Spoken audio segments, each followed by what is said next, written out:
আমাদের যে জাতীয় স্মৃতিসৌধ এর অন্য নাম কি, আর এক নাম কি? এর নাম হচ্ছে সম্মিলিত প্রয়াস। সম্মিলিত প্রয়াস। জাতীয় স্মৃতিসৌধ অবস্থান কোথায়?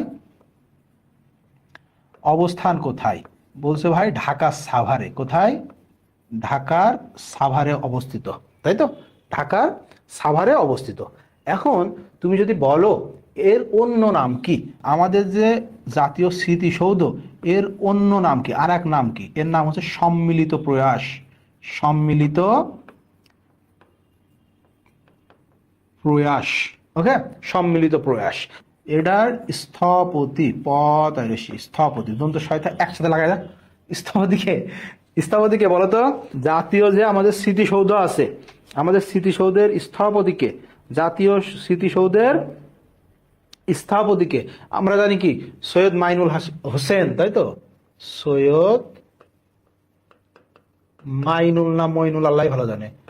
মাইনুল হোসেন, যা হয় হবে। সৈয়দ কি? মাইনুল হোসেন। হ্যাঁ, আর এটা দেখো, এটার ভিত্তিপ্রস্তর স্থাপন করা হয় 16 ডিসেম্বর 1972 সালে এবং 10 বছর ধরে কাজ চলে। তাহলে 16 ডিসেম্বর 1972 সালে হলে কে করবে? বলছে ভাই বঙ্গবন্ধু শেখ মুজিবুর রহমান। কিন্তু এই যে স্মৃতিসৌধ, এটা যখন উদ্বোধন করা হয় 1982 সালের 16 ডিসেম্বর, সেটা জেনারেল মোহাম্মদ এরশাদ করেন। এই তথ্য আমাদের লাগবে না, দ্যাটস আমরা এখানে আলোচনার মধ্যে ওইভাবে আনিনি। হ্যাঁ, এই কারণে কি আলোচনার মধ্যে ওইভাবে আমরা আনি নাই। ওকে, তারপরে দেখো এখানে যেই কোশ্চেনটা আসে, এর উচ্চতা, উচ্চতা কত ফুট? হ্যাঁ, এটা বারবার পরীক্ষায় আসে, খেয়াল কর। উচ্চতা কত ফুট?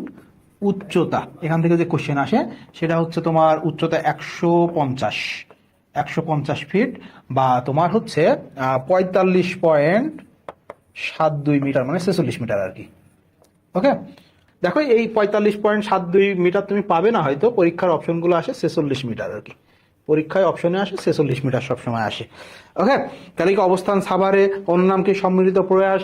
এটার কাজ ভিত্তিপ্রস্তর স্থাপন করা হয় কবে? 16 ডিসেম্বর 1972 সালে। উদ্বোধন হয় কবে? 16 ডিসেম্বর 1982 সালে।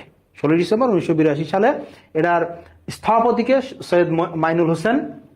উচ্চতা কতটুকু? 150 ফিট বা 45.72 মিটার। এটা অপশনে থাকে না, 46 মিটার অপশনে থাকে। স্তম্ভ কয়টি?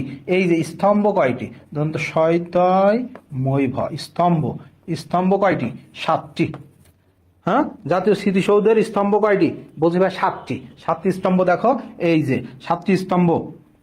1952 সালের ভাষা আন্দোলন, 1954 সালের যুক্ত ফ্রন্ট নির্বাচন।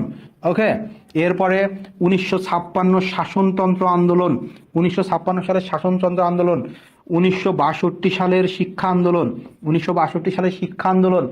এরপরে হচ্ছে 1966 6 দফা, 1966 6 দফা। এরপরে দেখো 1969 গণ অভ্যুত্থান আন্দোলন, 1969 গণ অভ্যুত্থান। সবচেয়ে বড়টা কি? 1971 জাতীয় মুক্তিযুদ্ধ।